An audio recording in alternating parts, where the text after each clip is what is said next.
So hello everyone. हमने एक topic series test clear किया है। अब हम सेकंड टॉपिक पे चलते हैं जिसका नाम है रीजनिंग के सेकंड टॉपिक का कोडिंग एंड डिकोडिंग। देखिए, कोडिंग और डिकोडिंग ये एक अल्फ़ाबेट पे आधारित क्वेश्चंस होते हैं।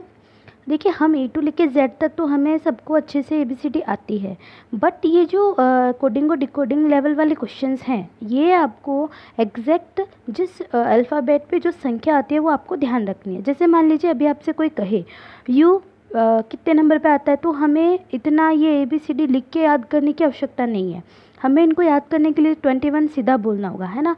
तो या तो आप ऐसे लिख के भी कर सकते हैं क्वेश्चंस, पर इतना लिखेंगे तो टाइम वेस्ट होता है और हमें अपने जो कंपटीशन एग्ज़ाम है उसमें टाइम का सबसे ज़्यादा वैल्यू होता है। तो आपको मैं यहीं आज इनको अच्छे से रीड आउट करवा दूंगी ताकि आप कभी भी कोडिंग और डिकोडिंग वाले क्वेश्चंस करें तो आपको किसी भी प्रकार की कोई प्रॉब्लम नहीं होगी। ठीक है, चलिए स्टार्ट करते हैं। देखिए, ABC ये सबको डी यहाँ तक सबको याद रहता है ना। देखिए, ये 4 वाले आगे वाले अल्फ़ाबेट और ये पीछे वाले 3 अल्फ़ाबेट हमें अच्छे से याद होते हैं कि ABCD कितने नंबर पर है और XYZ कितने नंबर पर है ना। अब हम आगे देखिए, याद कीजिए। देखिए, इनको याद करने के लिए हम हम कह सकते हैं एक छोटी सी ट्रिक है, वो ध्यान रखें।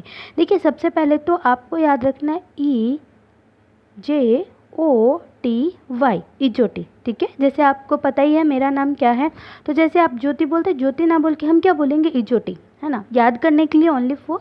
तो देखिए, ये ध्यान रखना है कितने पे होता है, 5 का पहाड़ा आपको चलाना है, 5 की टेबल, 5, 10, 15, 20, 25। तो हमें सीधे से एक लाइन के अंदर हमें यहाँ पे 5 अल्फ़ाबेट्स की संख्याएं याद हो गई। देखिए, इजोटी, EJOTY। ठीक है, क्लियर है। 5, 10, 15, 20 और 25। अब देखिए, आइए हम यहाँ पे आते हैं। देखिए, मैंने यहाँ पे एक बार लिखने के लिए आपको समझाया अच्छे से। देखिए, 6 यानी फिक्स, तो हमें पता चल गया कि जब भी F आएगा वो किस पे होगा, 6 नंबर पे।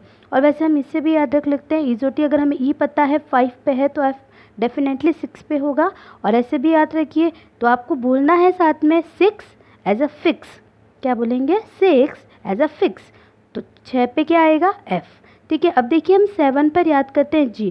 देखिए, इसके लिए आपको देख रहे हैं यहाँ पे G पे, देखिए ये 7 ऐसा बना हुआ है, दिख रहा है सबको अच्छे से। यानी ये देखिए 7 उसके अंदर खुद में मिला हुआ है, तो इसका मतलब 7 पे क्या होगा, हमेशा G। ठीक है, क्लियर है।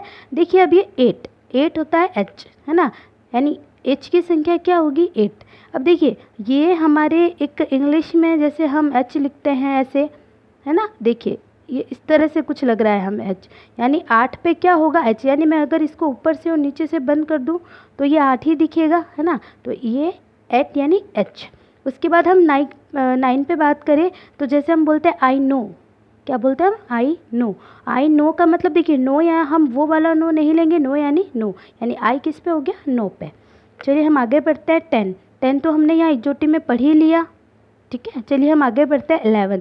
देखिए, 11 में हमारी एक बहुत ही प्रसिद्ध टीम है, किंग 11 पंजाब। आपने बहुत अच्छे से उसके बारे में सुना होगा। तो यानी 11 पे याद रखिए, 11 यानी किंग 11 पंजाब, यानी किंग यानी 11। तो ये किस पे आ जाएगा, 11 पे। अब देखिए, L को याद करने के लिए हमें कुछ ज़्यादा नहीं करना है। L यानी दर्जन। देखिए, हम जब भी कोई चीज़ें लाते हैं तो वो बड़ी होती है, दर्जन पे होती है, लार्ज होती है। और दर्जन में कितनी चीज़ें आपको पता ही है ना। अगर आप दर्जन पे लाते हैं तो 12 चीज़ें तोली जाती है या 12 चीज़ें आती है। तो ध्यान रखिए, 12 यानी L। ठीक है, लार्ज यानी बड़ा। देखिए, अब हम 2 चीज़ें साथ में याद करेंगे, M और W।